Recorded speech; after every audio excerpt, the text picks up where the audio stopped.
Hello, everyone. Thank you for joining me to this talk. And today we're going to talk about the book that I was reading, Your Money or Your Life. So I read the first chapter, and it talks about, the first step, which is the first chapter. It's 9 chapters. The first step is making peace with the past. And it talks about pretty much the X-ray that we did last week, and I found out a couple of things that I named it. I translated it from Spanish to English because I speak English and Spanish fluently. While I was listening to Paola Herrera, I took all the information from her and just translated it exactly, which were the wrong words. It's supposed to be assets, which are the money you have, and liabilities, which is what you owe, equals your net worth. And so the book talks about doing that, but it talks to it at a higher extent. It wants us to go like all the money we earned in our lifetime, which is a lot of money, and then to show what you have for it, or how much have you made on our life, what do you have to show for it. It's a lot more work than what we did with a financial x-ray. I just did what I have now and what I owe now, which is a lot easier. But I mean, I could get into that if we want to, because it's more you go to your garage and grab like power tools and everything. We have like water, floating tubes, our tent for camping, like all kinds of stuff that's in there, and it all costs money if you sell it, right? And I used that tube one time, and it's sitting there. But anyway, so it talks about doing that, the financial x-ray, and then it goes on to talk about fulfillment curve. And of course, it's a little history. So the first time I read it, I thought it was boring and numbers, and it took me more than a year to read it. And now I look more, I love history, and so it talks about how, like, when we started, it was hard to get food on the table and a roof over your head. So what we were striving for at that point was, um, fulfillment, which would be survival. Survival, which, you start working and you go to survival. And survival is where you can put food on the table and a roof over your head. Um, and then it got a little bit better, where we were able to work a little bit more and be comfortable. So the curve goes up a little bit, and you're in a comfortable state, which is, you have a TV now, you have a car that takes you places, you have maybe a little bit an extra pair of shoes, and that was comfort, right? And then you worked a little bit more and got to get some luxury stuff, which is like a hot tub, or other things that you really don't need but you want, and it makes you feel good.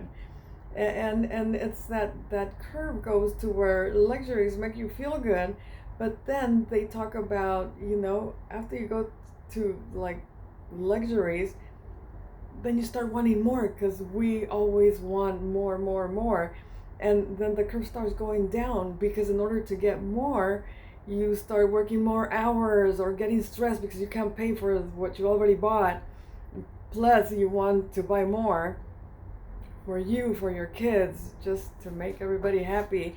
And you work more hours, you spend less time with your kids, you spend less time, with yourself, and your relaxed time, and your, you know, moments of you time. Everybody deserves a little me time, right?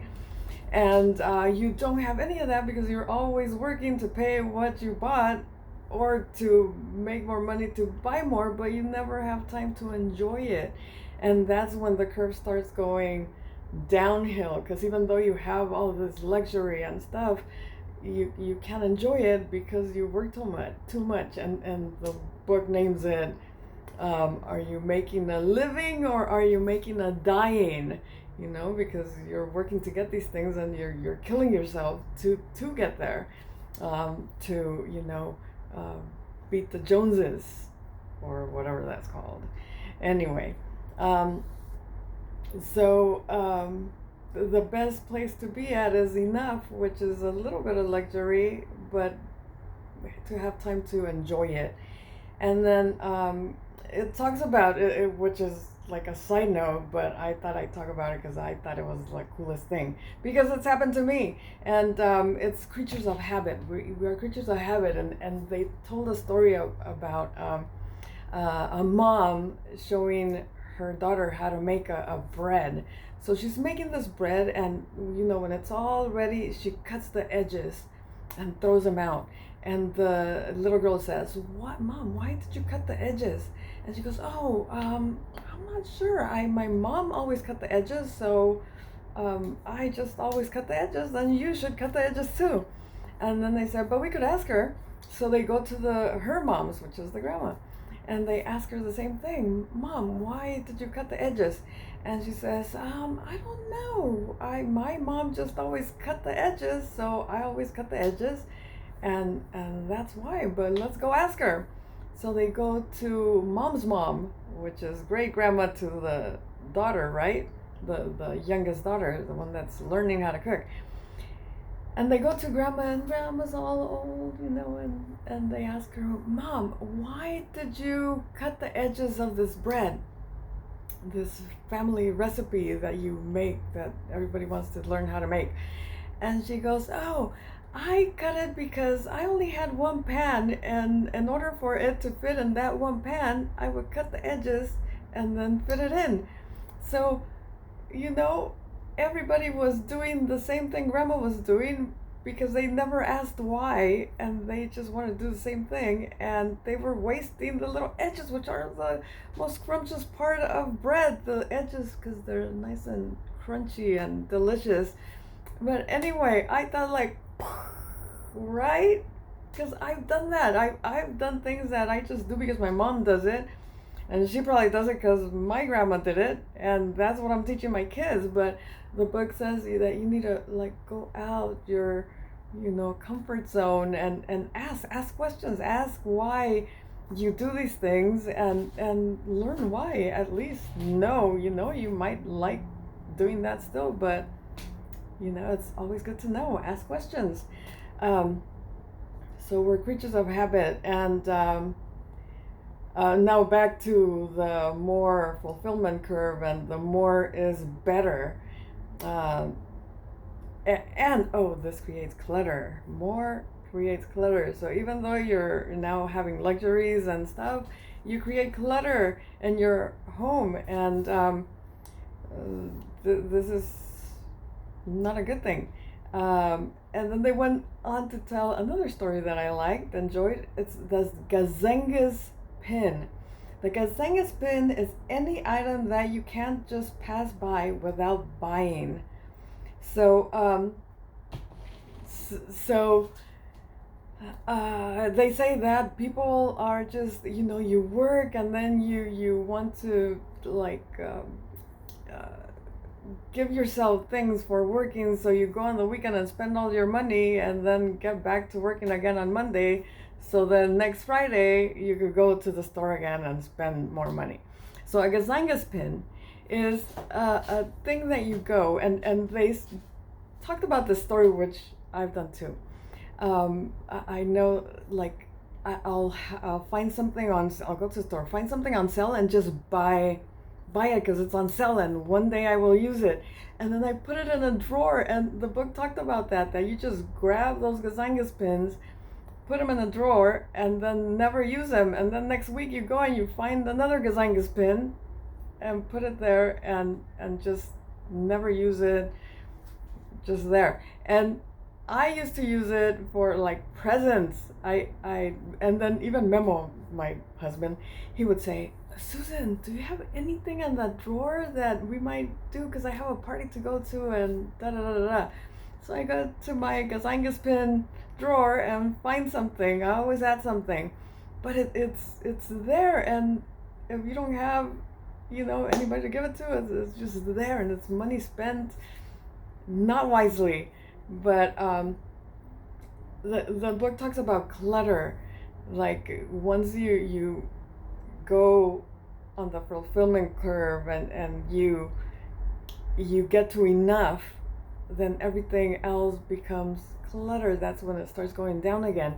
And clutter is like, it's said, and it's true, that some people you have a neat house, so you think I don't have any clutter. But it's not just the clutter that you see, it's the clutter that is in your drawers. For example, I don't have a tidy house. That's one of my goals, to have a tidy house. And I guess I have to get rid of my clutter in order to have that tidy house. But a lot of people like have a room. This is my jacuzzi room. This is where I exercise. But anything that doesn't fit anywhere else, I'll come and I'll put it on top of the jacuzzi, because nobody uses the jacuzzi. Another gazangas pin. It's just there, like taking space. So we put it on top or on the floor here. You can't see it, but there's stuff all over the place. I had fixed it so I could exercise here, but because of the rain, we pushed everything to the side and it's a mess again. But some people have a room where they put all their gazangas pins or anything that doesn't look good in the kitchen. They'll throw it over there to one day figure out where to put it. Or the drawers. I have drawers in the kitchen where anything if I'm having people over, I just grab everything and throw it in that. It's hidden. You can't see it, but it's clutter, because you open that drawer and you don't know what you have in there, and stuff you could just throw out.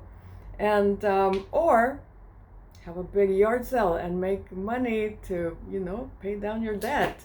And it's stuff that you don't use. And they say a lot of people keep their stuff because they can't let go because of special situations or memories or whatever, but it doesn't help. It's I'll show you. I'm gonna do a video of my doggy run here. I'm gonna have a special project, but that baby is full of gazangas pins. It has all kinds of clutter stuff that I'm gonna either put to use or throw away or sell or something, but I'll show you probably someday. And anyway, that is what I learned with this first chapter, that the first thing is making peace with the past. That is the first step. And so that is putting all your financial x-ray together and then finding all your clutter that you could get rid of. Learn your net worth, how much you've made all your life, and what you have to show for it, and just release all the clutter, because it does hold you back in some way. And today is happy lunar year, and it's the year of the bull. And because it's a new year, then release all the clutter. Start today. And if you like my story, and if you want to hear more about the book, because next Thursday I'll probably give you chapter 2, and that way you'll follow what I'm following. And if you like my story and you enjoy my talks, please subscribe, and you will listen and hear all of them, and give me a little heads up, and that will help me out. Thank you so much, and I'll see you next week. Let me know if you want to hear anything else or want me to expand on anything. Thank you for listening. Bye-bye.